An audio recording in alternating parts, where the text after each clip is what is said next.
நாட்டையே உலுக்கிய அண்ணா பல்கலை பாலியல் வழக்கில் நீதிமன்றம் இன்று தீர்ப்பளித்துள்ளது. இந்த வழக்கில் அனைத்திந்திய அண்ணா திராவிட முன்னேற்றக் கழகம் தொடர்ந்து போராட்டம் நடத்தி மாணவியின் குரலாக மக்கள் மன்றத்தில் ஒலித்து வந்த தொடர் முன்னெடுப்புகளின் ஊடாக தன்னிடம் வழங்கப்பட்ட குற்றப்பத்திரிகை மற்றும் ஆவணங்கள் அடிப்படையில் நீதிமன்றம் வழங்கியுள்ள தீர்ப்பு வரவேற்கத்தக்கது.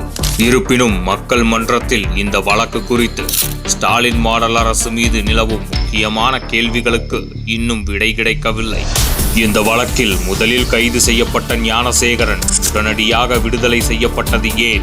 விடுதலை மற்றும் மீண்டும் கைதுக்கு இடையில் என்ன நடந்தது? ஞானசேகரன் வீட்டு படுக்கையறையில் அமர்ந்து பிரியாணி சாப்பிடும் அளவிற்கு நெருக்கமாக இருந்த ஸ்டாலின் அரசின் அமைச்சர் மற்றும் சென்னை துணை மேயர் இந்த வழக்கில் விசாரிக்கப்படாதது ஏன்? SITயில் பணியாற்றிய DSP ராகவேந்திரா ரவி ராஜினாமா செய்தது ஏன்? உயர் அதிகாரிகள் அழுத்தம் என்று வந்த செய்திகளுக்கு என்ன விளக்கம்?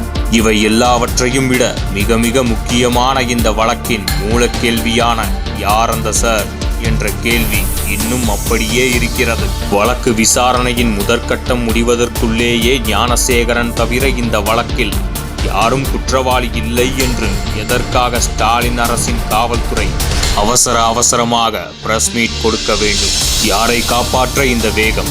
பாதி நீதியால் தப்பித்து விடலாம் என்று எண்ணினால் அந்த எண்ணம் ஒருபோதும் ஈடேறாது.